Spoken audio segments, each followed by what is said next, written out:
Fala, turma! Começando aqui mais um programa do Ruralmente Podcast.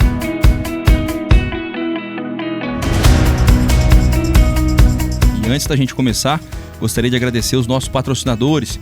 E a Nutri Rações é a patrocinadora master do nosso programa. A Nutri tem um recado para vocês. Olá, sou a Milena, sou a zootecnista da Nutri Rações. Hoje vim falar sobre um assunto muito importante. A época de maior concentração de desmama de bezerros de corte ocorre entre os meses de março e agosto. Precisamos estar atentos a esta fase, pois os animais jovens deixarão de ser alimentados por suas mães. É comum que tenhamos uma perda significativa de peso desses animais nos primeiros 60 dias pós a desmama, e só depois desse período os animais voltam a ganhar peso. Por esse motivo, a Nutri Rações desenvolveu um produto específico para esta fase, o Nutri Reforça e Recria, um produto desenvolvido para fornecer proteína, energia e minerais, proporcionando um desenvolvimento contínuo do animal mesmo após a desmama, e isto com o fornecimento de apenas 1 kg do produto por dia. Para maiores informações, entre em contato conosco. Até a próxima!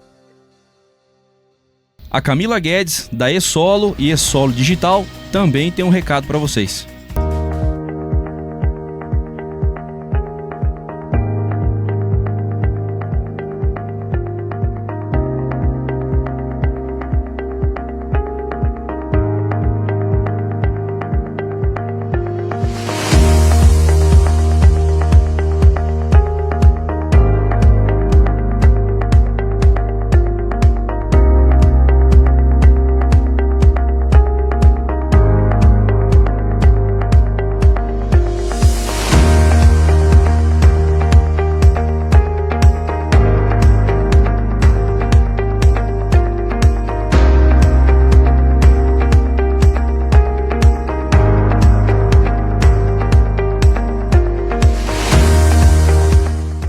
E eu queria mandar um abraço pro meu amigo Clebinho Mariotto, da Oficina Picasso, a melhor oficina da região.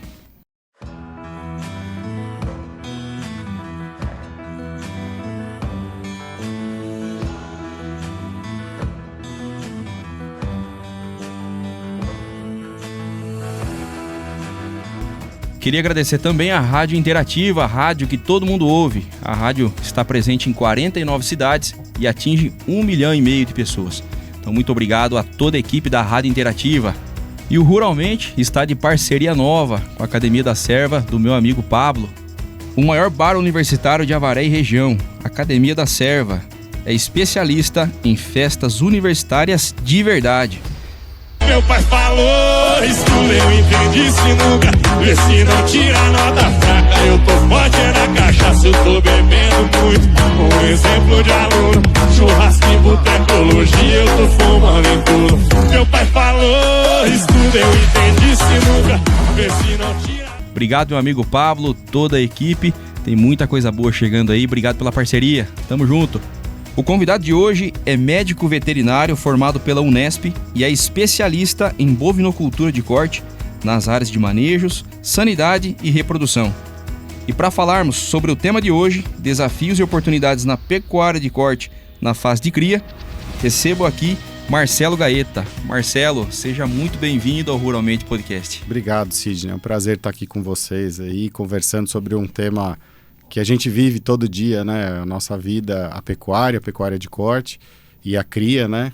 Que leva aí a reprodução como base. Então, vai ser um prazer aqui conversar, trocar ideia sobre isso. É isso aí, Marcelo. E antes da gente entrar no nosso tema principal aqui, conta pra gente a sua história de vida e carreira. Então, cara, eu sou nascido em São Paulo, sou paulistano, família toda da capital. Mas meu pai sempre teve um pé no interior, sempre teve sítio, teve fazenda, e eu nos finais de semana estava aqui com ele, e ele sempre foi muito ativo, com negócio de gado, cavalo, e eu acabei me apaixonando por isso, e concluindo o colegial em São Paulo, eu já consegui entrar na Unesp ali em Botucatu e entrei na faculdade, depois não voltei mais para a capital, sempre fiquei aqui no interior, na região de Avaré, aqui Itaí, e tocando as propriedades da família junto com meu pai. Depois a gente foi desgarrando e tocando os projetos paralelos e entrando nas assessorias, nas assistências. Então começou a história com essa paixão do meu pai pelo interior, por fazenda, por sítio que dura até hoje, né? Ele está aí firme ainda com os cavalos, com gado.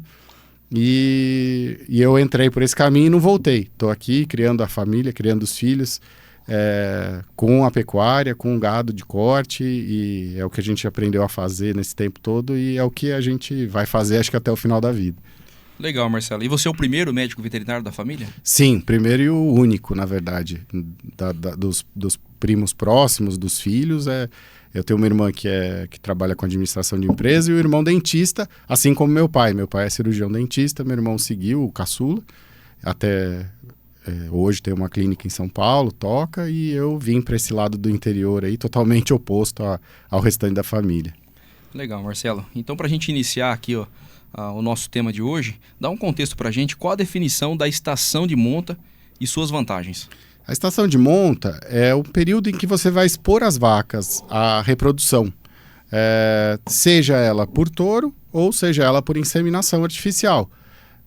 Quando você entra com a inseminação, você acaba lançando mão do IATF, que hoje é a inseminação artificial por tempo fixo, e que hoje é o método mais utilizado, que facilita bastante o manejo, não tem aquela observação de cio diária, né, para você fazer a inseminação. Então, a estação de monta ela se define dentro desse período, que você inicia as inseminações até o final desse período. Geralmente, as estações de monta ideais dentro das fazendas, que você consegue fazer ela ficar redondinha, ela tem em torno de 90 dias. Mas nada impede dessa estação ter 120, 150, 180 dias. Seria o período em que você vai expor as vacas ao touro. Uhum. Com relação às vantagens, o que a gente vê de interessante nisso? Você tem homogeneidade da produção. Você vai ter os bezerros nascendo num período próximo, né? Dentro de 90 dias você tem toda a sua produção de bezerros nascendo. Então você vai fazer os manejos de vacinação, vermifugação, os manejos de curral praticamente todos juntos. Otimiza a mão de obra, né? Otimiza, sem dúvida nenhuma. Você vai conseguir fazer os protocolos de ATF quando a fazenda lança a mão dessa técnica, todos num período específico também. Os nascimentos vão ocorrer também num período concentrado, ou seja, você direciona a equipe da fazenda para atender esses partos, para verificar a mamada, para verificar o nascimento, os cuidados com o recém-nascido. Então você consegue otimizar a fazenda para os determinados ocorrências que vão ter durante o ano. Então você tem lá 90 dias de estação de monta, de cobertura e inseminação. Depois você vai ter um período lá que é o de desmame, né, o manejo com os bezerros. Depois você tem uma próxima fase que já é a aparição, o preparo dessas vacas aí no pré-parto. E depois você começa novamente a estação de monta. Então você segmenta as ocorrências dentro da fazenda, ao invés de você ter parto o ano inteiro, cobertura o ano inteiro, desmame o ano inteiro, que você acaba, de repente, não tendo padrão com a produção, principalmente para quem vende bezerro na desmama. Você produz 1000 bezerros. Se você tiver vaca parindo o ano inteiro, você vai ter lá 70, 80 cada mês. Se você fizer uma estação de monta, você vai ter lá 900 bezerros em 90 dias para serem desmamados. Você pode negociar melhor, você vai conseguir melhores oportunidades. E tem um outro aspecto, para quem já está num estágio de evolução genética, de melhoria, quando você tem os bezerros nascendo no mesmo período, você consegue comparar, porque eles nasceram na mesma época, praticamente em 90 dias, em 3 meses, você tem os nascimentos. Então, você pode verificar o desempenho daquele bezerro, tanto do pai, se você tiver o pai conhecido numa inseminação, quanto da mãe. Então, o primeiro descarte que a gente faz em rebanhos de corte, de matrizes, é a reprodução. A vaca ficou vazia, ela vai acabar sendo descartada. Mas, num segundo momento, o que é importante ali dentro? O que ela está produzindo. O que ela produz? É quilos de bezerro. E se você tiver vacas produzindo quilos de bezerro abaixo da média da fazenda, essa vai ser a matriz a ser descartada quando você atingir um estágio de rebanho já consolidado, um plantel já estabelecido. Então é muito importante você ter essa concentração de nascimento para você poder ter esse parâmetro. Se você tiver um bezerro nascido em julho e um outro bezerro nascido em janeiro, como que você vai comparar esses momentos? Como que você vai dizer que essa vaca do bezerro de julho é melhor do que a vaca que pariu em janeiro?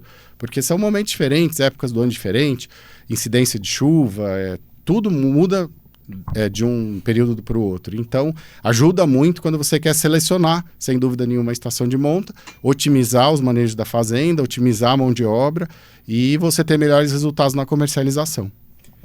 E a gente pode falar que a melhor hora desse bezerro nascer é na seca? Sim, geralmente, quando você tem bezerros nascendo no período mais seco, a gente diria aí no final do inverno, começo da primavera, você tem menos chuva, menos umidade, que é o período que você costuma ter mais incidência de infecções, de diarreia, de pneumonia.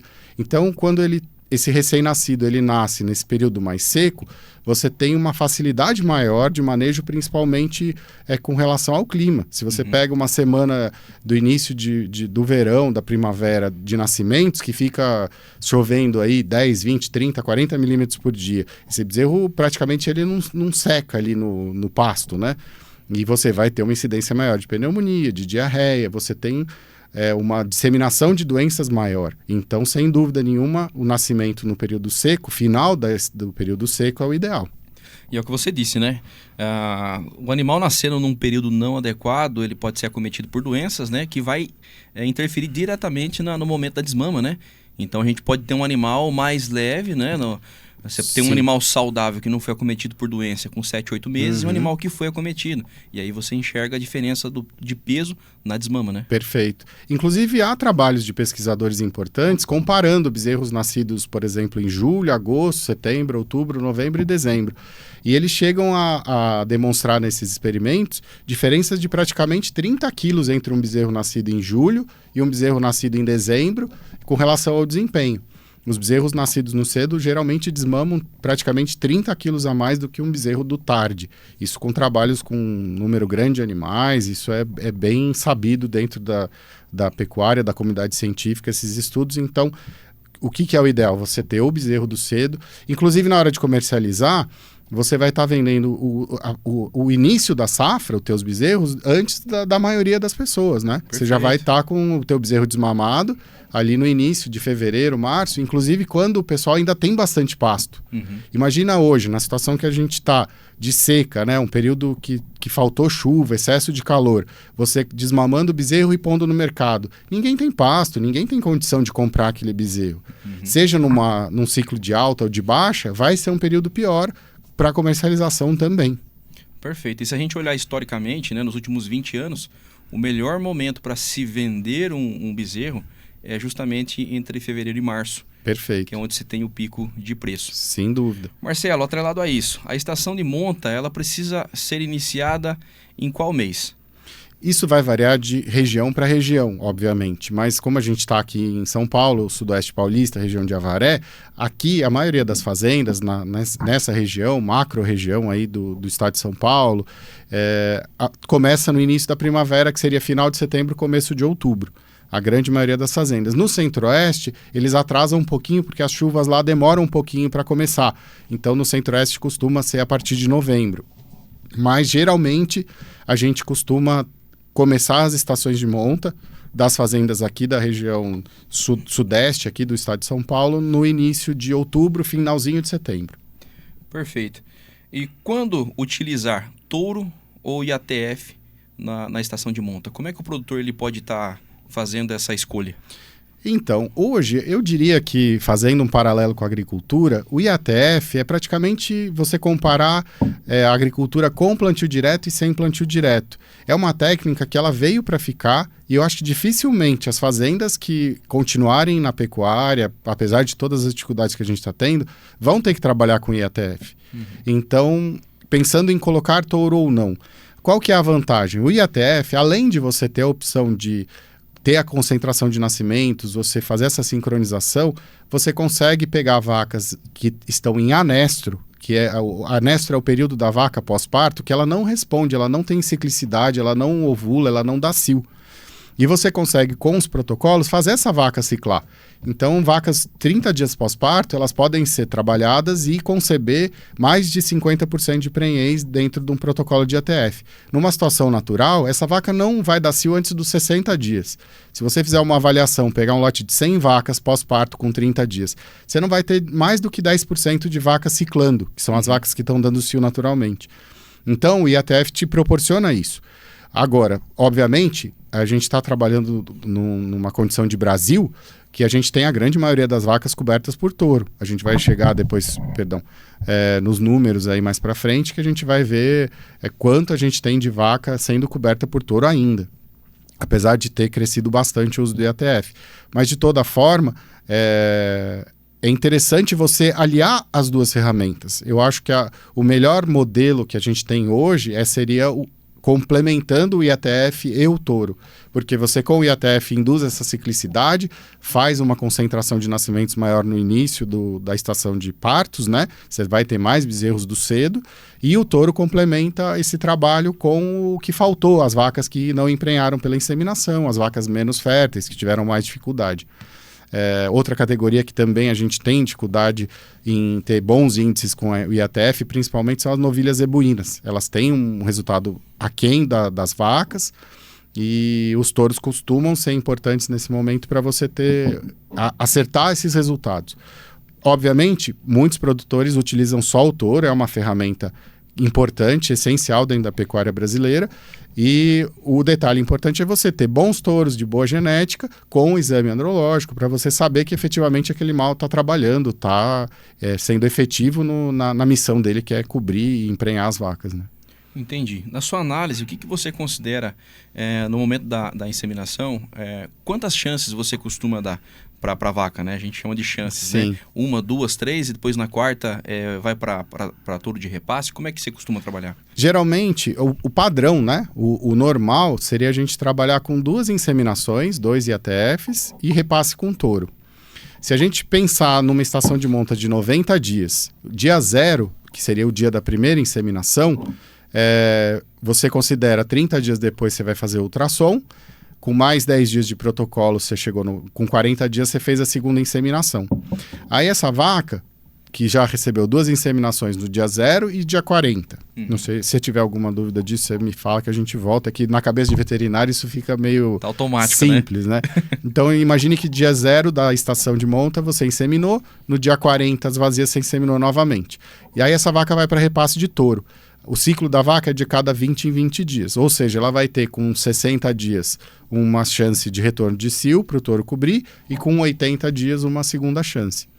Então, dentro de uma estação de 2 IATFs e repasse de touro com 90 dias, ela tem 4 chances, que seria a primeira inseminação, a segunda e 2 ciclos de repasse de touro. Perfeito. Eu acho que isso é um número bem razoável para você poder ter bons resultados. Obviamente, quando a vaca recebe um IATF só, ela vai ter as mesmas 4 chances, só que com um repasse de touro. Chega a ter quase 5, se você fizer a conta aí. E tem hoje fazendas que estão abolindo os touros. Elas usam 3 IATFs. Elas têm bons resultados, têm um bom manejo, têm uma boa alimentação, e chegou num ponto que eles fizeram a conta e falam, não, eu prefiro ter, 85% de prenhez do rebanho com 3 inseminações e não quero ter repasse de touro. Existe, tem bastante gente já trabalhando nesse caminho, são poucos, mas existe essa possibilidade também. Perfeito, porque o produtor ele tem que considerar que existe o manejo com os touros dentro da fazenda também, né? Sim. Se ele opta só por trabalhar com IATF, é o manejo somente com as vacas, né? Perfeito, isso mesmo. Ô Marcelo, o que considerar na escolha do sêmen de um touro? O produtor vai começar ali sua estação de monta, o que ele deve levar em consideração? Então, dentro dos fatores que a gente vê de resultados bons ou ruins dentro dos programas de IATF, sem dúvida é o sêmen, um dos fatores que com certeza trazem resultados melhores ou piores. Então a fertilidade dos touros é muito importante. As centrais de inseminação hoje elas têm selos que atestam a fertilidade desses touros. Os veterinários fazem as inseminações, devolvem os resultados para eles com o resultado desses touros, né, para saber quanto emprenhou efetivamente ou não. E eles têm certificado que determinados touros têm resultados acima da média. Então, utilizando esses touros, você garante a principal fator de resultado dentro da pecuária de cria, que é a parte reprodutiva. Não adianta você utilizar o melhor touro, o top 0,1% de DEP de peso a desmama, se esse touro for de baixa fertilidade. Porque um touro de médio resultado para peso a desmama, que vai te entregar 4, 5, 6, 8 bezerros a mais, ele supera de longe esse touro top 0,1 para peso, que tem baixa fertilidade. Então não adianta a gente buscar só números de sumário, que são importantes sem dúvida nenhuma, mas você precisa pensar na fertilidade. E eu tenho trabalhado com as fazendas que a gente atende com relação ao IATF, focando bastante nisso. A gente precisa ter bons resultados de prenhez, porque a gente já estava falando que o bezerro do cedo e o bezerro do tarde chega a ter 30 quilos de diferença. Ou seja, não adianta esse touro ser excelente de números se ele for de baixa fertilidade, porque só nesses 30, 40 dias que esse bezerro deixou de ser concebido no início da estação, ele já vai perdendo desempenho. Então a gente precisa trabalhar bastante a questão de fertilidade. Obviamente, peneirar touros de alta fertilidade, perfeito. Aí a gente parte para selecionar o desempenho. Qual que é o meu projeto? Eu sou pecuarista de cria, vou vender bezerro na desmama. Dentro dos touros que têm boa fertilidade, eu vou pinçar os de melhor desempenho até a desmama. Puxa, eu trabalho com ciclo completo e eu levo os animais até o confinamento e faço um abate precoce. É interessante você ver o desempenho desses animais nos números para esse desempenho no confinamento, a conversão alimentar, os resultados que ele vai te entregar com esses animais na parte da engorda, né? Então, são ferramentas importantes, os números que esse touro te entrega, mas eu não deixaria nunca a fertilidade de lado. E aí tem a questão racial, de você, qual é o teu objetivo, se você quer fazer o cruzamento industrial. Hoje o grande carro-chefe da pecuária no cruzamento é o Angus, né? Então, a maioria das pessoas que fazem cruzamento industrial com as vacas zebuínas usa o Angus. Hoje tem uma força muito grande do Nelore, né? Ele evoluiu demais, tanto o Nelore PO quanto o Shape. A gente tem uma qualidade acima da média aí, evoluiu demais o nível dos touros ofertados. A gente tem Nelore que tá dando desempenho de animal europeu hoje em dia. Então depende do teu objetivo, de onde você quer chegar. E eu acho que sempre você precisa analisar qual é o teu consumidor. Quem vai comprar teu bezerro, quem vai comprar tua carne, o que ele quer. Porque não adianta você produzir o melhor produto que existe, só que você, dentro do mercado que você vai estar oferecendo, não ter o comprador para aquilo.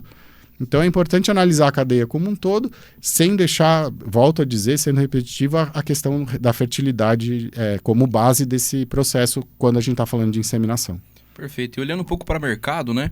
Quando a gente fala nesse cruzamento para atingir a heterose, depois se você puder explicar para o pessoal que está acompanhando o que é a heterose, né? Pensando no cruzamento entre Nelore e o Angus, né? Para produzir o F1 Angus, hoje o mercado aceitou muito bem esse tipo de carne, né? Sim. Na sua visão, você acha que é tendência para ficar? Você acha que é uma moda? O que você tá... A gente teve um boom do Angus até o ano de 2021, né? Que ele até inclusive ultrapassou o Nelore em vendas de sêmen. Sem dúvida nenhuma, é um acasalamento de Bos Taurus com Bos Índicos, né? O Bos Taurus Angus, o Bos Índico Zebu, são da mesma espécie, mas são de subespécies diferentes, né? Que traz a heterose, que é esse termo diferente aí que você comentou, que é o que acontece com a heterose? Você consegue produzir, usando Nelore e Angus, ou qualquer outro taurino com outro zebuíno, um animal, entre aspas, melhor do que os pais, tanto o Nelore quanto o Angus. O que acontece? Esse cruzamento, essa heterose, ela puxa o que tem de melhor do Nelore, do zebuíno, e o melhor do Angus, do taurino. O que ele traz do Angus? Qualidade de carne, acabamento, precocidade sexual. O que ele traz do Nelore? A rusticidade, a adaptação ao meio, a questão de habilidade materna, que o Nelore hoje é o que é dentro do Brasil, a principal raça, porque ele se reproduz com facilidade, ele tem habilidade materna, ele cuida do bezerro. Quando a gente fala em habilidade materna, não é dar leite, né? É uma vaca que pare, que cuida, que tem preocupação com a sua cria, que protege de urubu, de onça, seja lá do que for. Então, quando você faz esse cruzamento, essa heterose, você tem uma explosão das características boas, tanto da linha materna quanto da linha paterna. Então, basicamente é isso. E eu acho que o Angus veio para ficar. Obviamente, teve esse boom de mercado, ele voltou, se acomodou novamente, porque é um animal que traz uma carne diferenciada, talvez não a carne do dia a dia, eu diria, porque ela é uma carne que tem gordura entremeada, ela é uma carne com uma concentração de gordura externa também maior, que não é a carne que a gente habitualmente come todo dia, né? Nem é saudável até você comer esse excesso de gordura. Mas é uma carne premium para você fazer um churrasco, para você estar numa casa de carnes importante, aí numa churrascaria, né? Numa steakhouse, que sem dúvida vai ser a carne preferida para esse tipo de mercado, e vai ter abertura no exterior também para colocar esse tipo de animal para mercados diferenciados. Eu acho que ele vai chegar numa estabilidade em algum momento, que vai ser para suprir esse mercado, esse nicho, porque é uma carne mais cara, ela é mais cara para produzir, sem dúvida, porque para colocar gordura, isso aí não é o foco da nossa conversa, mas é a parte mais cara dentro do confinamento, né? Você fazer esse animal crescer e colocar musculatura, relativamente barato. Mas a hora que você chega no ponto de fazer o acabamento, aí você vai para outros patamares que diminui muito a conversão alimentar, a exigência energética desse animal. Então é um cruzamento interessante, eu acho que veio para ficar sem dúvida nenhuma, mas vai ter um equilíbrio aí na oferta e procura. A gente tem também o mercado dos navios, né, de exportação, tem aí os navios indo para a Turquia, Oriente Médio, que eles basicamente compram bezerros meio sangue Angus, machos pretos, né, que a gente ouve o mercado pedindo aí.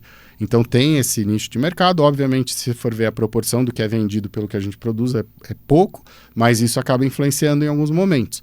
Porque o cara que compraria esse bezerro Angus para engordar, ele não acha esse bezerro no mercado, ele passa a comprar a fêmea Angus.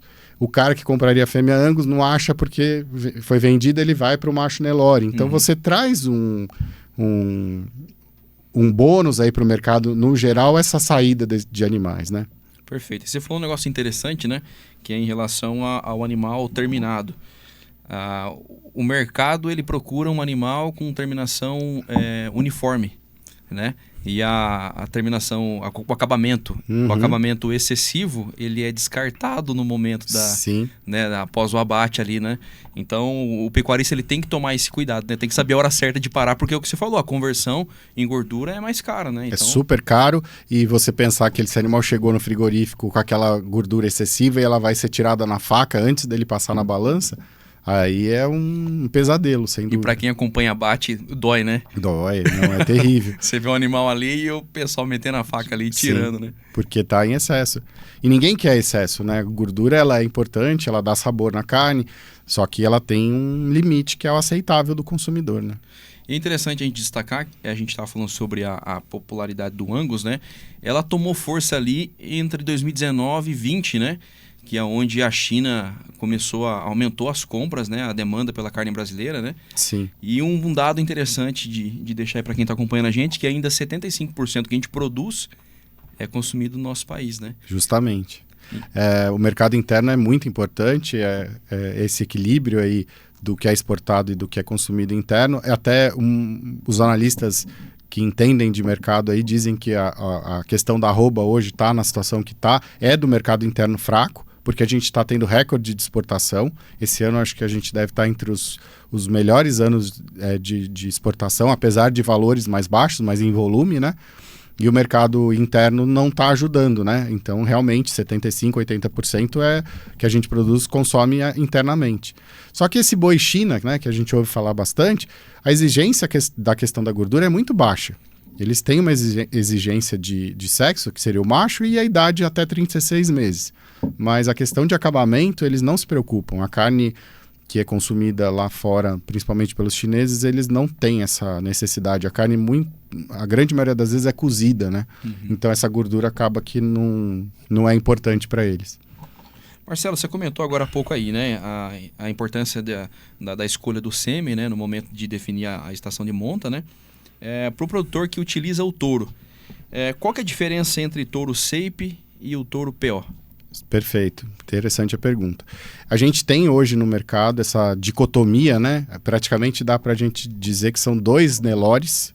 Eu diria até um terceiro, que seria o Nelore Elite, o de pista, né? Que a gente tem visto esses números impressionantes aí de vendas de vacas de 20 milhões, 21 milhões. Recentemente, prenhez de 3 milhões de reais, né? Que foi o caso da Viat, né? 19, isso, né? Exatamente. Eu acho que isso é um Nelore, vamos dizer assim.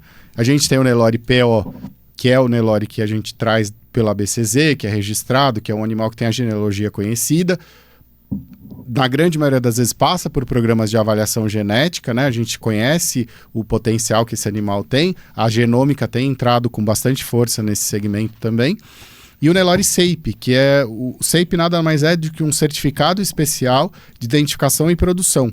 Isso é chancelado pelo MAPA, o Ministério da Agricultura e Pecuária, que faz isso, que ele outorga esse selo, né? Para, se não me engano, são 15, 16 instituições de melhoramento genético que concedem esse selo. Qual que é a diferença? O SAPE, basicamente, ele não tem genealogia conhecida. Passou a ter, porque a gente, com os anos de seleção, passou a cruzar animais de genealogia conhecida e acaba que ele tem um pedigree, entre aspas. Mas no início, ele era avaliado por desempenho. Cada programa genético, Qualitas, Companhia de Melhoramento, CFM, cada grupo desses criou um índice para avaliar esses animais. E o que é interessante dentro do SAPE? De 20% a 30% dos animais, os 20% a 30% melhores, isso depende de um programa ou de outro, né, a quantidade que vai ser certificada, recebem o selo SAPE. De 70% a 80% eles são descartados, eles não têm essa chancela. Então, quando você está falando de um animal SAPE, a grande maioria das vezes você vai ter um animal melhorador. E qual é o critério do SAPE hoje para fazer esse tipo de avaliação? Ele quer desempenho de características que vão dar lucro para o pecuarista. Então, eles querem peso a desmama, ganho de peso pós-desmama, eles querem musculatura. São características que querem fertilidade, que eles medem circunferência escrotal aos 15 meses, que isso tem uma alta correlação com fertilidade da fêmea. Então, se você tem um touro com uma boa circunferência escrotal acima da média aos 15 meses, muito provavelmente as filhas dele vão ser de alta fertilidade também. Então, eles conseguiram criar índices produtivos. Obviamente, eles têm uma atenção racial, eles olham raça, olham cabeça, mas não é o mais importante dentro da seleção SAPE. O paralelo que a gente estava falando do animal PO. O animal PO, ele tem a chancela da ABCZ, ele é registrado, ele quando nasce recebe o RGN, que é o registro de nascimento, que é aquele caranguejo que a gente vê na bochecha do lado esquerdo, ali embaixo da orelha, e quando ele já está acima de 18 meses, ele recebe um caranguejo na perna, da perna direita, que é o registro definitivo que o pessoal conhece por RGD. Esse animal, ele tem a genealogia conhecida, ele recebe essa chancela da BCZ, que o técnico avalia esse animal externamente, características raciais e morfológicas, mas não necessariamente esse animal é melhorador. Ele tem o registro definitivo, ele tem genealogia conhecida, mas não necessariamente ele vai ser melhorador. Perfeito. Ser PO não quer dizer que ele vai te trazer resultados acima da média. Aí um paralelo que você precisa ter quando for comprar um animal desse é ver a avaliação genética, ver o que ele te entrega. Ele te dá 10 quilos acima da média da raça para peso a desmama, ele te dá 20 quilos acima da média da raça para peso ao ano. Então, é importante você ter essa sensibilidade. Mesmo dentro do SAPE, qual é o teu projeto? Você vende bezerro na desmama? Então você vai procurar touros que tenham um desempenho maior para peso a desmama. Não, eu vou usar o touro SAPE para fazer matriz. Eu quero incorporar essas fêmeas no meu plantel. Então eu vou procurar touros que têm alta fertilidade, que têm alta stayability, que é um termo que o pessoal usa de vacas que vão ser longevas, que vão ter várias crias dentro do rebanho, que vão emprenhar todo ano. Então é importante você saber o que você quer. E um outro erro que eu diria que o pessoal comete, que a gente vê muito nos leilões aí na televisão, é o tal do touro 0,1%, top 0,1%, top meio. Muita gente deixa de comprar bons animais top 5, top 10 para investir nesses animais top meio, top 0,1, top 1. O que acontece? Esses animais top acima, estão ali na espuminha da cerveja, eles têm uma necessidade de alimentação, de manejo, também melhor do que a média. Não adianta você pegar o animal top 01 e soltar numa braquiária decumbens sem adubação. Ele não vai desempenhar, ele não vai te entregar aqueles números. Esse animal, ele vai ter desempenho, só que você vai precisar dar a gasolina aditivada para ele. Ele vai tem ter que potencial, né? Ele tem aquele potencial, mas depende do que você vai estar oferecendo para ele. Se você tiver um pasto adubado, corrigido, ele vai expressar. Se você tiver um pasto fraco, sem potencial, é melhor você ter o top 20, o top 30, que ele vai ter um equilíbrio melhor entre o que ele come e o que ele produz, do que aquele animal extremado em avaliação em número. Ele vai ganhar, estou usando ficticiamente, 2 quilos por dia? Vai, mas ele precisa comer a contento para ter esse resultado. Não adianta você simplesmente ter aquele número e não ter a base do manejo da alimentação para que ele expresse aquilo. Perfeito, Marcelo. Olhando para dentro da fazenda, de que maneira a nutrição interfere nas taxas de prenhez? Olha, eu diria que a vaca emprenha pela boca. Muitas vezes a gente, desde o início do IATF, né, desses programas reprodutivos, tem se evoluído bastante, muitos têm se acrescentado com relação a esses protocolos, mas eu acho que a gente chegou num nível ótimo com relação às ofertas que os laboratórios têm, os pesquisadores entregam para a gente de informação e de resultado com relação a medicamentos, a parte do protocolo em si hormonal. Mas, sem dúvida nenhuma, a parte nutricional é a grande chave para você ter um resultado ruim, médio ou ótimo. Se você tiver vacas em boa condição corporal, novilhas em boa condição corporal, no momento que você vai trabalhar elas reprodutivamente, e a sua janela é curta. A partir do momento que você tem uma estação de monta de 90 dias, não adianta você falar, puxa, eu vou dar um tratinho ali para ela recuperar. Já foi, acabou, 90 dias passa que a gente nem vê. Então, sem dúvida nenhuma, a nutrição é fundamental para que esses animais tenham desempenho reprodutivo. E quando a gente fala em uma pecuária de corte de cria eficiente, produtiva, a gente precisa ter uma boa nutrição. A vaca emprenha pela boca. Eu acho que esse é o termo que a gente tem que sempre estar pensando quando a gente quer ter bons resultados. Muitas vezes o pessoal, o sêmen do touro, o protocolo, o GNRH, o ECG e tal, não sei o quê. Será que muda alguma coisa? 1%, 2%. Mas se você tiver vacas de score baixo, score que a gente chama, para quem de repente não está tão inteirado, é a condição corporal da vaca. O quanto ela está magra, o quanto ela está gorda. Geralmente a gente avalia isso de 1 a 5. 1 uma vaca magra, caquética, e 5 uma vaca extremamente gorda, pesada, já passada do ponto de ir para o frigorífico. Então, sem dúvida nenhuma, a gente precisa de animais bem alimentados para a gente ter bons resultados. Eu diria que é fundamental dentro desse processo, seja para o manejo de touro, seja para o manejo de inseminação, vai ser aí a grande virada para você ter os melhores resultados.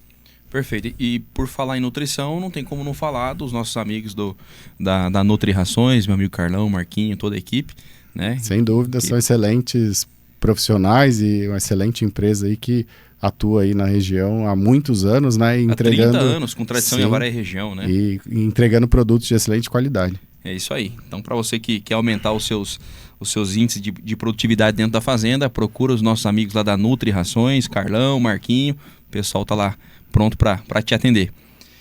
Marcelo, falando em score corporal, qual que é o score corporal ideal? Qual que é o score que mais emprenha a vaca? Olha, os números de pesquisa e inclusive dos trabalhos de campo que a gente tem, a vaca que mais emprenha é a vaca entre 3,25 e 3,5.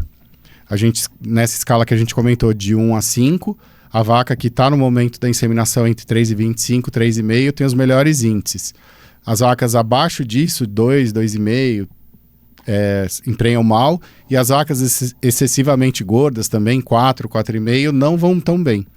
Então é difícil encontrar esse equilíbrio, né? Porque a gente fala, poxa, precisa alimentar bem, mas não pode ser excessivo também. E esse processo começa lá no processo da vaca quando ela desmama. O momento dessa desmama é muito importante para isso, porque a gente vê muito aí pecuarista, tá ruim o preço do bezerro, eu vou deixar ele com a vaca. Aí ele tá com 7, ele fica com 8. Não melhorou, tá ruim ainda, vou deixar, fica com 9. Uhum. E aí, de repente, esse bezerro tá com quase 10 meses, essa vaca vai parir daqui 40, 50 dias e ele não desmamou. Aí ele comprometeu todo o resultado dessa vaca lá na frente, porque a vaca efetivamente engorda, recupera a condição corporal quando você tira o bezerro. Perfeito, que aí está atrelado ao ciclo virtuoso, né? Sim. Eu defino minha estação de monta, ela vai parir no momento ideal, vai desmamar esses animais. Entra ali fevereiro, março, abril, e aí ela tem ali 4, 5 meses para a gente preparar essa vaca, né? Trabalhar essa questão nutricional dela. Isso aí. E a vaca vai responder com mais fertilidade, né? Que é muito mais fácil você recuperar a score, engordar uma vaca solteira do que uma vaca parida. Se você tentar, e ainda mais quando você trabalha, porque são paradigmas hoje que a gente tem dentro da fazenda e da pecuária, porque a gente, muitas vezes, você ouve falar, não, esse touro é top para leite, né? Ele tem 5 quilos de leite, 6 quilos de leite.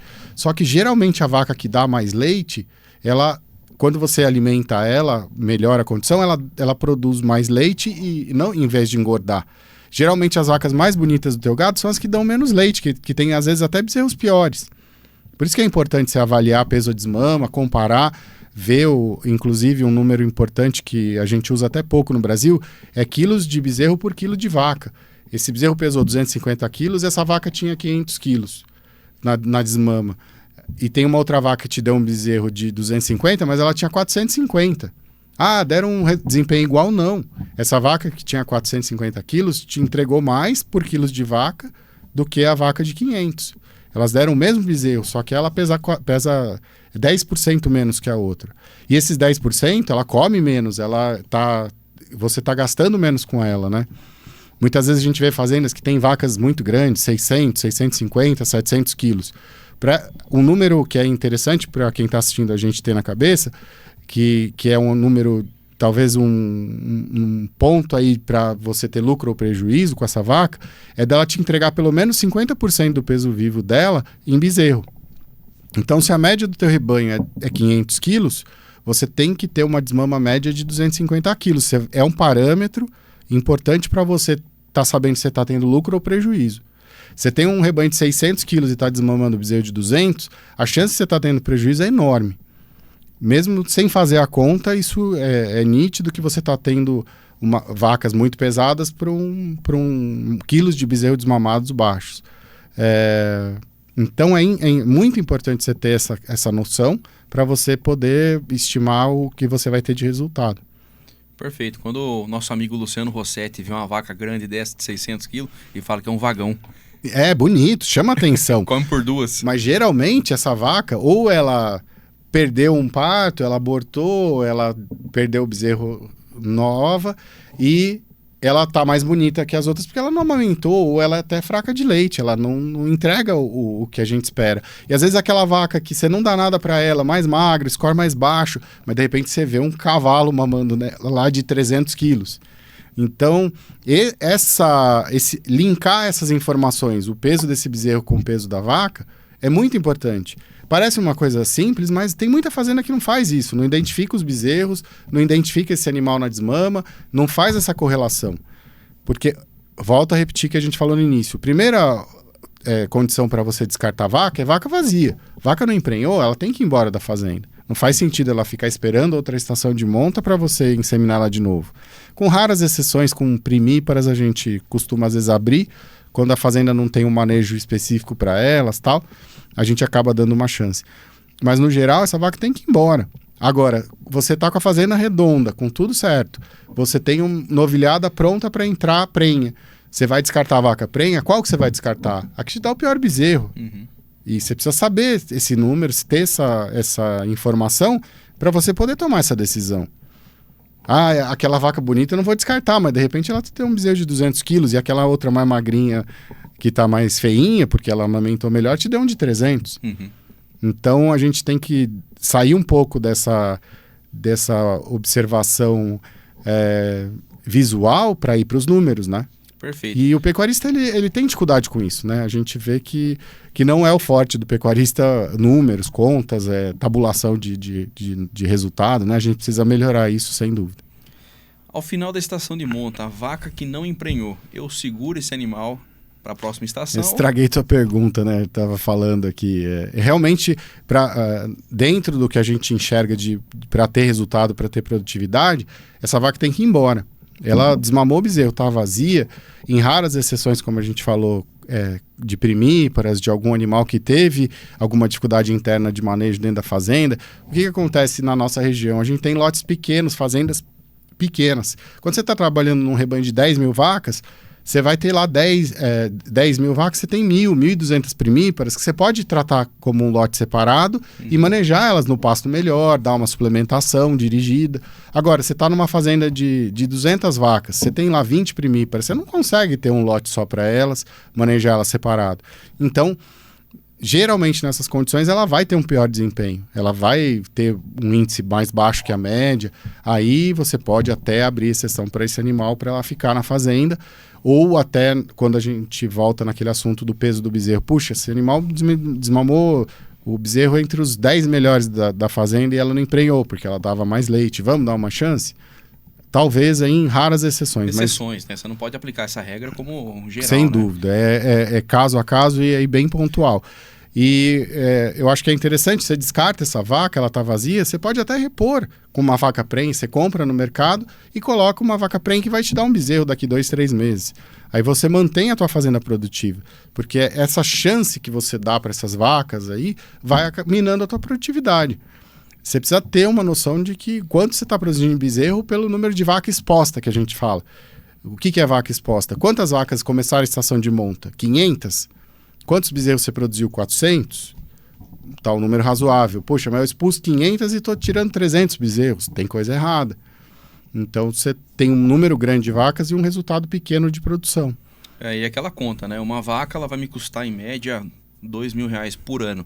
Se eu segurar essa vaca para mais um ciclo, são 4.000. Eu vendo um bezerro por 2.200, 2.300. Então ela vai deixando essa conta ela pra vai trás, ficar né? com um saldo negativo, né? O cheque especial dela vai ficando comprido. E não é né? fácil de recuperar, né? Não, de jeito nenhum. Ô Marcelo, até qual idade uma vaca é considerada produtiva? Então, a gente tem vacas zebuínas, né? Que é a base do nosso rebanho zebuíno, produzindo bem até 10, 11, 12 anos. Quando a gente pensa em bons números de fertilidade, a gente está falando aí hoje em torno de 85%, 90% de prenhez. Ou seja, a gente está falando em torno aí de 10 a 15% de descarte anual. Se você pensar nesse número, a cada 10 anos você vai ter renovado o teu plantel. Então, basicamente, você vai ter aí vacas em torno de 10, 11 anos, sendo o limite delas dentro da fazenda. Eu diria que os 12 anos de idade é um limite bom. Porque a partir do momento que você emprenhou uma vaca de 11, ela tem lá 9, quase 10 meses de gestação, tem lá 6, 7, 8 meses de até desmamar aquele bezerro e mais 6 meses, às vezes, para recuperar peso e você descartar. Ou seja, esse animal de 11, ela vai ficar praticamente até 13 anos dentro da tua fazenda. Porque para ela cumprir todo esse ciclo de gestar, desmamar e ser descartada. Então, eu acho que quando a gente for avaliar essa questão da idade, obviamente você fica com dor no coração, que às vezes é uma vaca que tem 10 anos e deu 8 crias. Você fala, puxa, essa aqui é uma máquina perfeita de produzir bezerro. Só que ela, em algum momento, ela vai falhar e você vai ter dificuldade de engordar, vai ter dificuldade de vender esse animal. Então, eu acho que 10, 11 anos é o limite para emprenhar essa vaca para dar a última cria e depois você descartar ela sadia e ter um bom resultado nessa venda, né? Isso aí. E a gente tem um quadro aqui de perguntas, né? O pessoal que acompanha a gente manda perguntas pra gente. E quem manda é o José Nelson, gestor no agronegócio. E o Zé foi participante aqui nosso aqui do Ruralmente, participou das entrevistas no começo. E o Zé é um grande amigo pessoal, formou comigo na faculdade. Então, um abraço, Zé. E o Zé diz o seguinte: Marcelo, qual a atual taxa média de prenhez a nível Brasil ao final da estação de monta? E o que pode ser considerado uma taxa ideal a partir do ponto de vista produtivo e econômico? Ou seja, qual é o cenário atual os números ideal do Brasil são baixos, viu? A gente tem resultados aí próximo de 70% de prenhez no final de estação, isso considerando que a fazenda tem estação. Tem muita fazenda hoje que ainda trabalha com monta o ano inteiro, touro solto na vaca exposta o ano inteiro e você até tem dificuldade de ter esse número. Mas costuma ser um resultado médio Brasil em torno de 70%. Mas eu diria que as fazendas que têm esse resultado dificilmente vão se manter na atividade, porque você tem a cana batendo na porta, o eucalipto, a soja, o milho, com resultados muito expressivos de produtividade e quem está tendo esse tipo de índice dificilmente vai conseguir se manter tendo lucratividade. Eu diria que a fazenda, para ela começar a ter bons resultados, tem que passar de 80%, e as fazendas ideais, vamos dizer, o benchmark aí da história, o objetivo seria chegar próximo dos 90%. Aí você vai estar numa situação muito confortável para você poder descartar a vaca prenha. Eu acho que quando você começar a ter esse problema, você vai estar numa situação bem confortável de bons resultados. Porque você passou o descarte da vaca vazia, né? Que é um descarte obrigatório, entre aspas, você vai ter que descartar aquela vaca porque ela não emprenhou. Você passa a ter a condição de descartar a vaca prenhe, que te deu um bezerro mais fraco, que te deu um bezerro abaixo da média no peso ou desmama. Então, sem dúvida nenhuma, as fazendas que chegam perto dos 90% vão ser as fazendas mais rentáveis aí que a gente vai ter, mais bem-sucedidas dentro da cria. Legal. E falando em carne de qualidade, eu preciso mandar um abraço para meus amigos do Brasa Prêmio, Luciano Rossetti, Gilbertinho Leati. Você conhece lá, né? Conheço, maravilha. Sem dúvida nenhuma, excelente, né? É um prazer quando a gente está lá e pode aproveitar aquelas delícias lá que eles oferecem. É ótimo. Só podia fazer a cerveja de graça para mim e pro você, né, Marcelo? A cerveja e um kafta lá, né? Um steak, sem dúvida a gente vai ficar contente. Mas é isso aí. Obrigado, meus amigos. Estamos acabando aqui a gravação, né? A gente vai sair e vai direto para lá hoje. Opa! É isso aí. Obrigado, meus amigos. Tamo junto. Eu queria agradecer também o pessoal do Centro Acadêmico Gestão do Agronegócio, que presenteou aqui o Ruralmente. Deixa eu puxar aqui para não enroscar. Com essa caneca aqui. Falei que não bebia, mas me embriagro todo dia. Centro Acadêmico Gestão do Agronegócio. Então, mandar um abraço aí pro pessoal, pro Rômulo, pra Jennifer e pra toda a equipe de gestão do agronegócio. E gostaria de agradecer também, você vai ter que me ajudar aqui, Marcelo. Queria fazer um agradecimento especial a RR Artes, Presentes e Decorações, do meu amigo Jaime Alfredo. Aí, presenteou a gente aqui com essa tábua. Muito bonita, hein? Belo material, ruralmente. O Jaime, ele faz tábuas personalizadas, né? Então, se você quiser, você manda lá para eles lá. Com certeza virar cliente. É isso aí. E o Deivão, nosso diretor, tá aqui. Acho que nós vamos sortear uma dessa aqui. O que você acha? Eu acho ótimo. Então, vamos sortear. E, o Jaime mandou pra gente aqui até umas informações. A tábua feita de madeira teca, madeira de origem asiática. Essa madeira recebe o título de madeira nobre por possuir altíssima resistência às ações do tempo, por conta da presença de um elemento natural chamado caucho, resistente a pragas como cupins e outros insetos e também contra fungos, devido à presença de uma substância natural, a tectoquinona. Aprendi uma nova aí. Tá vendo? Rapaz do céu, é cultura. É isso aí, obrigado meu amigo Jaime e toda a equipe da RR Artes, Presentes e Decorações, tamo junto, viu? E Marcelo, pra gente entrar no próximo tema nosso, que a gente falou sobre estação de monta, né? Vamos falar um pouco aí da parte de pré-parto, recém-nascidos. Quais os principais cuidados com as vacas no pré-parto? Eu diria que o cuidado com essa vaca começa, como a gente já comentou anteriormente, na desmama. Você não pode postergar essa desmama, você não pode atrasar esse período, seja comercialmente, seja por alguma dificuldade que esse bezerro teve.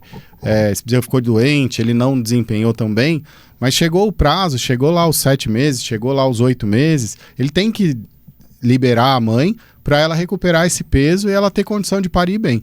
Sem dúvida, recuperar a condição corporal é fundamental. A gente comentou que a vaca ideal tem 3,25, 3,5 de score. Então ela tem que parir com 4, 4,25, porque ela vai perder de meio a 0,75, 1 ponto de score quando ela parir. Então não adianta ela parir com score 3 se ela vai cair para 2, 2,5. Aí você já perdeu toda essa possibilidade que você teria de recuperar essa vaca pré-parto. Aí você vai suplementar, vai tratar essa vaca pós-parto, ela vai direcionar o leite para o bezerro, e vai esse nutriente para o bezerro, esse leite, e não vai pôr esses pontos de score que você precisaria para ter os resultados melhores. Então eu diria que essa questão da desmama é o início desse trabalho da próxima estação. Você tem que desmamar no momento certo, manejar essas vacas bem, Muitas vezes a vaca prenhe vai pro pior passo da fazenda, não, tá solteira lá, bota lá no fundo, lá no rapado, que ela se vira. Só que daí você vai ter o susto, entre aspas, aí a hora que ela vier pro curral para fazer os protocolos, que ela, puxa, o score tá baixo, aí o veterinário já vai reclamar, vai falar, o índice já foi embora, e vai ficar aquela preocupação que é difícil de recuperar nesse momento. Então vamos lembrar sempre de dar uma atenção especial para essas vacas no pré-parto com relação à condição corporal. É muito mais fácil você suplementar essa vaca, botar um proteinado, um proteico energético, fazer alguma dieta um pouquinho melhor, ela ganha lá esses meio ponto de score que ela precisava para ela parir bem. E sem dúvida ela vai refletir isso na qualidade desse bezerro, na qualidade da amamentação, isso vai ser muito importante. Uma outra ferramenta que é utilizada em determinados momentos são vacinas que você faz nessa vaca gestante para que ela forneça imunidade para esse bezerro no colostro, né? O tipo de placenta do bovino não permite que as imunoglobulinas, que são os anticorpos, eles passem pela placenta. Então, esses anticorpos são moléculas grandes, passam pelo colostro. Então, você precisa que essa vaca tenha na sua circulação, na sua corrente sanguínea, esses anticorpos para que esse bezerro receba no momento que ela parir. Então, fazendas que têm problema com diarreia neonatal, a gente costuma indicar vacinas específicas para esse tipo de situação. E essa vacina ela é aplicada na vaca prenhe. A gente costuma indicar a vacinação de clostridiose nessa vaca para ela já fornecer imunidade nos bezerros, que é uma das principais patologias que acometem os bezerros no primeiro 3, 4 meses de vida, até a desmama, né? Então ela passa essa imunidade para esse bezerro no colostro, só que ela tem que receber essa vacina enquanto ela está gestante para que isso aconteça. Então é muito importante você conhecer o tipo de ocorrência, o tipo de patologia que você tem na fazenda para fazer essas recomendações. São vacinas relativamente caras que você só vai usar se você tiver realmente necessidade, né? Então, basicamente, eu acho que a preocupação com a vaca é nutricional, dela parir bem, e você fazer todo o suporte de vacinação, de vermifugação, inclusive, para que essa vaca possa passar o que ela precisa de nutrientes e de imunidade para esse bezerro no pós-parto imediato. Ou seja, se esses fatores nutricionais sanitários forem negligenciados durante a gestação, esses fatores podem interferir diretamente no desempenho da vida adulta desse animal. Sem dúvida. Tanto a vaca vai ter um desempenho pior, quanto esse bezerro também vai desempenhar pior. Ele vai ter dificuldade de ganhar peso, ele vai ser um bezerro mais débil, mais fraco, vai ficar doente mais vezes, você vai gastar com antibiótico, com tratamento, para que você mantenha esse bezerro vivo, e ele com certeza vai ser do fundo do lote, né? Por isso a importância, né, Marcelo? A nutrição e a sanidade precisam andar juntas, né? Sim, sem dúvida nenhuma. A nutrição é a base de tudo, você não consegue produzir sem ter uma boa nutrição, e o outro pilar que a gente tem aí dentro disso é a sanidade, você ter animais sadios, e a profilaxia é muito importante. O que é a profilaxia? É você prevenir. Calendário zootécnico, né? Justamente, você tem que ter as vacinações no momento certo, na hora certa, porque não adianta apagar incêndio. Chega lá, puxa, chama o veterinário que tá tendo problema, tá morrendo bicho e tal, daí tem clostridiose, tem carbúnculo, que seria o nome mais popular aí. Só que daí você já perdeu 5, 6, 8 bezerros.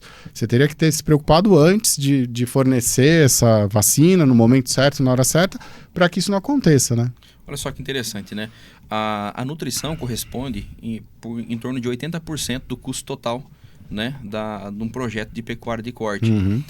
Mas a sanidade custa em média de 2 a 4%. Sim, é muito pouco, né, proporcionalmente. Pois é, então assim, a gente faz um grande investimento na nutrição, e se a gente descuidar da sanidade, a gente compromete todo o resultado, e o resultado produtivo e econômico dentro da fazenda. Exatamente, né? Sem dúvida nenhuma. Marcelo, vamos lá, o bezerro nasceu, quais são os primeiros cuidados? Essencial fazer a cura do umbigo, a queima, que popularmente o pessoal chama, usando iodo, né? A gente recomenda de iodo de 5% até 10%, né? Que são as opções que a gente costuma encontrar no mercado. Tomar muito cuidado com a pele, porque muitas vezes o pessoal às vezes exagera na quantidade de iodo e queima a pele em volta do coto umbilical, e cria uma área de lesão ali que pode ter até inclusive contaminação bacteriana. Então, como que a gente costuma recomendar? Você fazer a queima do umbigo, aquele coto umbilical, por imersão. Você pega numa tampinha, até o pessoal às vezes usa aquele pós-dip de vaca de leite, coloca o umbigo ali dentro, espera 30 segundos a 1 minuto, ele imerso ali dentro, é o suficiente para fazer porque a gente precisa que esse umbigo seque, que é o agente ali dentro desse iodo é o álcool que vai fazer secar, e a parte de esterilização, né, de matar as bactérias, que o iodo tem essa capacidade, né, ele elimina as bactérias da infecção. E o umbigo é uma porta direta para o fígado do animal. Ali a gente tem veias e artérias que se comunicam com o fígado. Então, qualquer infecção que entrar ali, ela vai direto para o fígado. Muitas vezes a gente tem animais que não são bem curados do umbigo, que tem alguma infecção, ele vem a óbito e você vai ver o fígado dele, tem abscessos enormes ali, por conta dessa porta de entrada que está ali aberta. Então é essencial essa queima do umbigo, curar esse umbigo. Animais, às vezes, que tem um umbigo um pouco mais grosso, mais pesado, refazer esse procedimento no dia seguinte, às vezes fazer 2 vezes. É óbvio que tem fazenda que tem muita vaca, difícil esse manejo. Uma coisa importante, que eu diria que não é de repente um manejo, mas você ter uma anotação da questão do parto. Muitas vezes você vai ter dificuldade de pesar esse bezerro. Quando você trabalha com plantéis de animais puros ou ceipados, que a gente chama, você vai precisar ter esse peso até para você poder participar do programa e ter essa informação que vai estar vinculada à facilidade de parto, né? Ou não. Uhum. Mas eu acho que é importante anotar se esse parto foi natural, se teve auxílio, se teve qualquer distocia, para você também ter essa informação com relação ao touro que você usou, para você saber, poxa, esse touro aqui a gente teve 10% de parto auxiliado, pode até ter nascido, não teve morte, mas você teve uma incidência maior, e isso é importante para você eliminar as perdas dentro do plantel. Basicamente são as 2 coisas mais importantes, você fazer essa observação da condição de como foi esse parto e a cura do umbigo. E essencial, sem dúvida nenhuma, é a mamada do colostro. Esse bezerro ele tem ali uma janela aí de 4 a 8 horas no máximo para ele absorver as imunoglobulinas, os anticorpos que a vaca está oferecendo pelo leite, para ele poder ter uma vida saudável nessa primeira infância, vamos dizer assim. Tudo que ele precisa ali para ter imunidade está ali naquele leite. Se ele não mamar naquele momento, as portas, entre aspas, do estômago, do almazo, abomazo ali, se fecham, e ele não absorve do intestino, né? O trato gastrointestinal desse animal, ele deixa de absorver essas imunoglobulinas, e esse animal, entre aspas, vamos dizer assim, ele fica muito mais suscetível às doenças, aos patógenos que estão no ambiente, e vai se contaminar e vai ter muito mais problema para se desenvolver. Perfeito, Marcelo.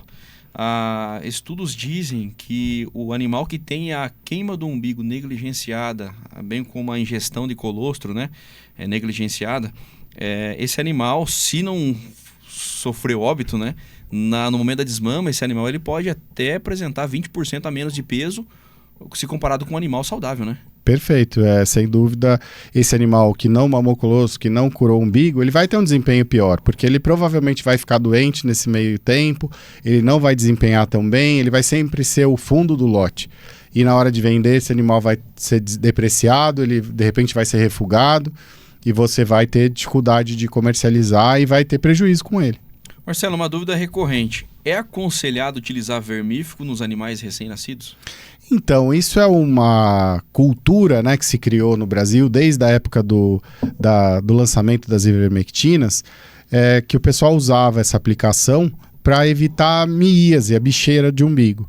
Só que o que a gente tem visto é que esses produtos, ivermectinas, doramectinas, não têm sido tão efetivos para miíase, e a gente tem um problema com os colaboradores, o pessoal do campo, de às vezes exagerar na dose, de fazer, geralmente a recomendação desses produtos é 1 ml para 50 quilos, ou seja, um bezerro nasce com 30, a dose não é nem 1 ml a recomendada. E o pessoal aplicar às vezes 2, às vezes 3 ml. O que acontece? A gente já teve casos, inclusive, que a gente precisou de auxílio dos professores da Unesp e tal para conseguir entender. bezerros que nasciam tinham letargia, dificuldade de locomoção, não levantavam, às vezes não conseguiam nem mamar o colostro. Aí a gente foi entender que esses animais estavam tendo uma intoxicação por vermífugo. O pessoal que fazia o manejo curava o umbigo, perfeito, só que ia lá, aplicava 3 ml de ivermectina nesse animal recém-nascido com 30 quilos. Ele estava dando uma dose de 150 para um bezerro de 30. O que acontecia? Essa ivermectina estava causando efeito neurológico, esse animal não conseguia levantar, não conseguia mamar e acabava perdendo esse animal. Quando não perdia, esse animal deixava de ingerir o colostro, todo aquele problema que a gente acabou de comentar, de não absorver as imunoglobulinas e ter incidência recidivas de doenças, diarreia, pneumonia com muita frequência. Então, o que a gente tem recomendado de praxe? Não aplicar esse medicamento nesse momento, fazer uma boa cura de umbigo, acompanhar esse animal. Pode acontecer de ter uma miíase? Pode, mas você tendo um campeiro atento, ele vai observar, vai tratar ali com um produto tópico. E no primeiro manejo de curral, que você vai fazer o primeiro IATF das vacas, pensando nas fazendas que usam essa técnica, aí você está com a bezerrada de 1, 2, praticamente 3 meses, faz a primeira vermifugação, que aí é um momento crítico, só que daí você já vai estar com os animais no curral, tem um tamanho maior, o risco de uma intoxicação dessa reduz em uma porcentagem muito grande, e aí efetivamente você vai usar esse vermífugo para tratar verminoses, parasitas internos e externos, sem correr esse risco de ter esse tipo de problema de um excesso, de uma dosagem acima do que seria o recomendado para tratar miíase, para tratar a bicheira, né? Por isso a importância que você acabou de falar, de um campeiro muito atento, né, ao campo, né? Que isso que faz toda a diferença. Sem dúvida, a gente precisa de mão de obra qualificada, precisa de mão de obra atenta, de pessoal engajado para a gente ter bons resultados. E a pecuária de cria exige isso, né? Se você não tiver pessoal, porque quando a gente está falando de curar umbigo, parece simples, mas você tem que laçar esse bezerro, tem uma vaca brava querendo te pegar, e se o cara não tiver atento e não tiver experiência para fazer esse procedimento, ele pode se machucar o bezerro. Então tem que ter um pessoal bem treinado, engajado, que saiba o que está fazendo. Marcelo, a cria ela é uma enfermaria a céu aberto, né? Sem dúvida, é uma boa definição, porque você tá lá com uma maternidade ali, tem fazendas aí que tem lá 20, 30 nascimentos num dia só, numa estação dessa, né? E o pessoal tem que estar em cima, atento, verificando se a vaca pariu, se o bezerro não está com a cabeça virada, enroscado, se esse bezerro de repente teve alguma dificuldade de levantar, se ele mamou o colostro. Quanto mais atento o pessoal estiver, a equipe estiver observando tudo que está acontecendo, melhores vão ser os resultados. E é uma janela muito curta, né, para você ter uma perda ali, né? Se você tiver um parto distóxico, que a gente chama, a distocia, se você não atender rapidamente, você pode perder o bezerro. Se você demorar um pouquinho mais, você pode perder até, inclusive, a vaca. Exatamente. Marcelo, qual que é a idade ideal para realizar a desmama? A gente vê que tem produtores que estão fazendo essa antecipação da desmama, né? O que você tem? O que você Sim, acha disso? A gente costuma trabalhar com bezerros de 7 meses, seria a média, né, para fazer essa desmama, até 8, né? Existe essa tendência de antecipar essa desmama, principalmente quando você tem situações de seca, e o clima tem sido bem rigoroso com a gente, né? Temperaturas muito altas, veranicos longos aí de falta de chuva. Então você tem dificuldade com o manejo nutricional, e muitas vezes uma ferramenta que você pode utilizar é tirar esse bezerro um pouquinho mais cedo para você liberar essa vaca e diminuir a exigência nutricional dela. Quanto melhor esse bezerro for criado, ele vai ter mais facilidade para desempenhar sem a mãe numa desmama mais precoce. Mas eu diria que em torno de 7 meses, com essa janela de 6 a 8, aí é uma idade boa para fazer essa desmama. Você acredita que o creep feeding é um aliado para produzir um bezerro mais pesado na desmama? Acredito, sem dúvida nenhuma. É uma ferramenta que tem sido utilizada. Você tem um estímulo desse bezerro de comer mais cedo, né? para o pessoal que não conhece, o Creep Feed é uma área separada, que só os bezerros conseguem entrar, que você fornece um produto ali específico para aquela categoria. Então ele vai desenvolver o rumen mais cedo, que o bezerro nasce como um monogástrico. Ele não os 4 estômagos dele, né, que ele tem o rumen, retículo, omaso e abomaso, não estão funcionais. Só um deles que funciona como se fosse um suíno ou um equino. Então, o que faz ele estimular? Quando ele começa a ingerir alimento, ele passa a estimular esses estômagos a funcionarem, e o Creep Feeding acelera esse processo. Essa ingestão quando ele começa a comer gramas de ração ali do suplemento, ele passa a fazer essa fábrica aí de proteína ali, que transforma capim em carne, funcionar. Então o Creep Feed acelera esse processo. Você tem uma antecipação da transformação do bezerro em ruminante, né? Isso é muito importante. Quando ele começa a comer pequenas quantidades, ele já passa a diminuir a frequência de mamada. Ele está comendo ali, ele mama menos, ou seja, ele vai diminuir a frequência que ele vai procurar a mãe. Com isso, ele vai mamar menos, ou seja, ele vai deixar essa vaca mais forte, vai espolhar menos, vai tirar menos leite, vai sugar menos da mãe. E então isso é uma conjunção de fatores positivos, né? Esse bezerro, ele desenvolve esse rumen mais cedo, ele passa a comer mais cedo, ele vai ganhar mais peso, ele vai ser um bezerro mais pesado comparando com um bezerro que não recebeu CRIP. A mãe dele vai ser menos exigida, ela provavelmente vai emprenhar com mais facilidade, ela vai perder menos score nesse período de amamentação, vai lá na frente ter melhor resultado lá, vai parir com uma condição melhor. Então, isso são várias situações positivas que a gente pode dizer do Creep Feeding. Precisa tomar cuidado para não superalimentar. Isso é uma situação, porque quando você trabalha com animais de genética boa, cruza com Angus ou um Nelore de qualidade, qualquer outra raça que você possa trabalhar, o animal responde. Então você vê às vezes bezerros de 7 meses com 300 quilos que foram suplementados no CRIP com uma quantidade grande de comida. Só que esse animal passa a ter uma exigência muito grande. Você tirou ele da mãe, tirou ele do CRIP e solta num pasto, ele despenca aquele peso todo que ele tinha, ele perde 10, 20% daquilo que ele tinha ganho. Então é importante você dosar para que esse animal não fique dependente só daquela ração. E o que a gente tem visto aí, questão comercial. Muitas vezes o comprador refuga esse bezerro muito pesado, porque as negociações geralmente são por quilo. E quando você pega um bezerro de 300 e poucos quilos, esse bezerro, entre aspas, a unidade fica muito cara. Então ele prefere comprar uma quantidade maior de bezerros de 230, 250 quilos do que comprar uma quantidade menor de bezerros de 300 quilos, né?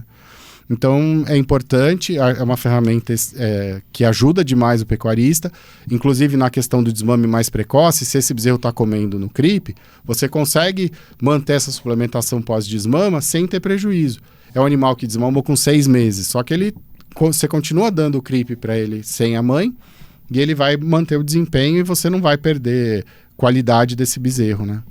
É isso aí, tem que saber pilotar, né? Saber utilizar essa ferramenta.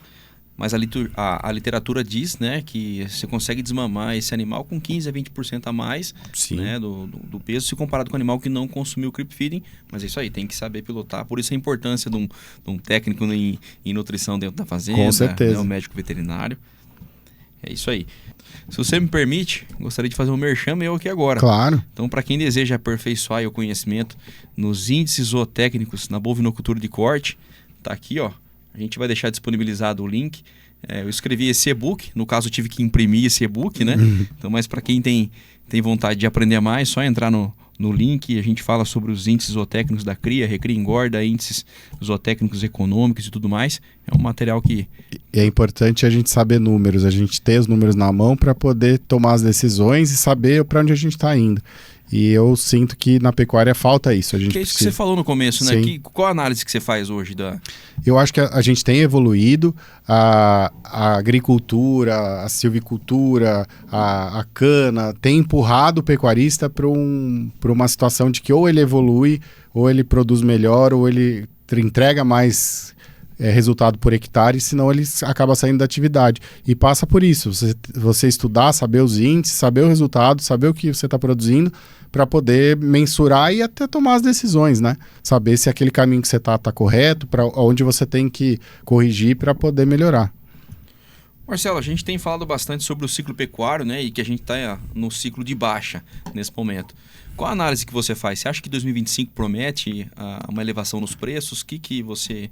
Olha, eu sou otimista com 2025. As análises que a gente ouve dos especialistas também.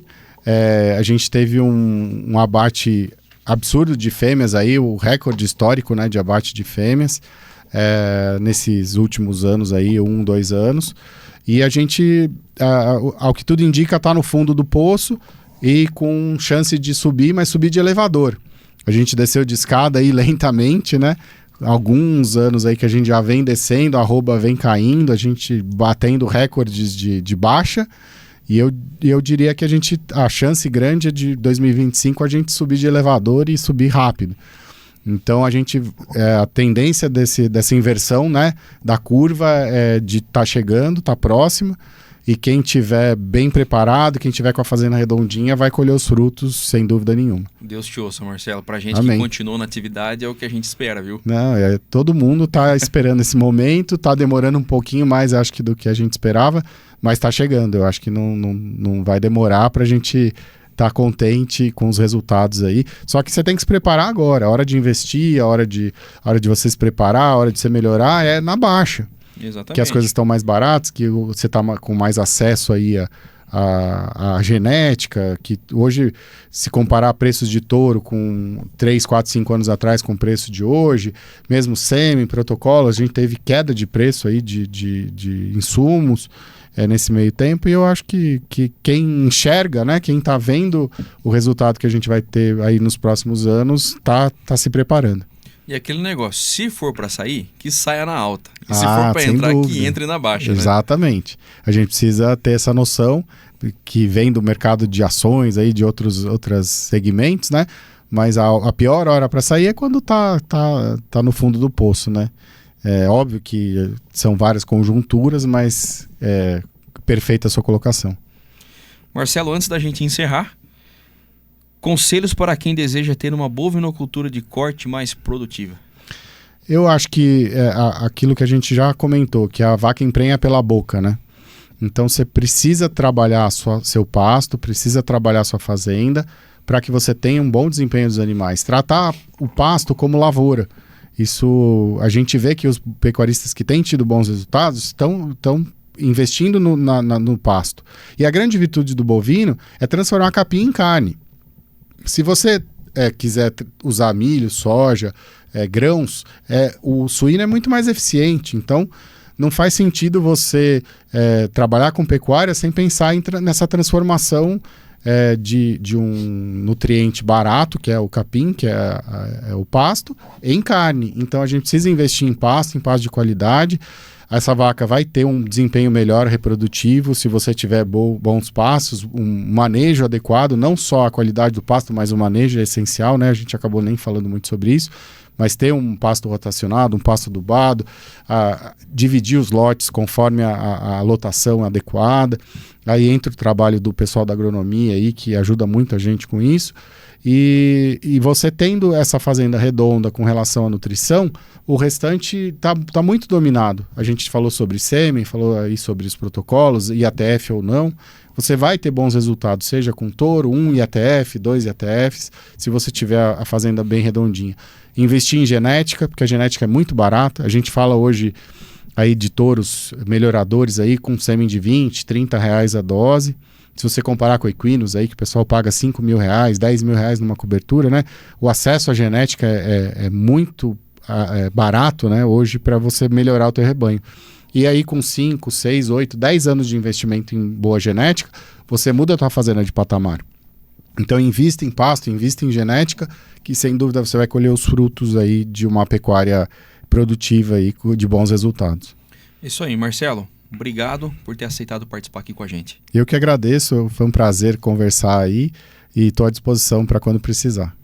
É isso aí. E para a gente encerrar, gostaria de agradecer os nossos patrocinadores, a Nutri Rações, que está com tradição em Avaré e região há mais de 30 anos e é a patrocinadora master do nosso programa. Queria agradecer também a Camila Guedes da eSolo e eSolo Digital. Um abraço, meu amigo Clebinho Mariotto, da Oficina Picasso, e agradecer a Rádio Interativa. Aproveitar para mandar um abraço também para a nossa embaixadora do Ruralmente, que é a Maju Peleissone. Um abraço, Maju, precisa voltar aqui.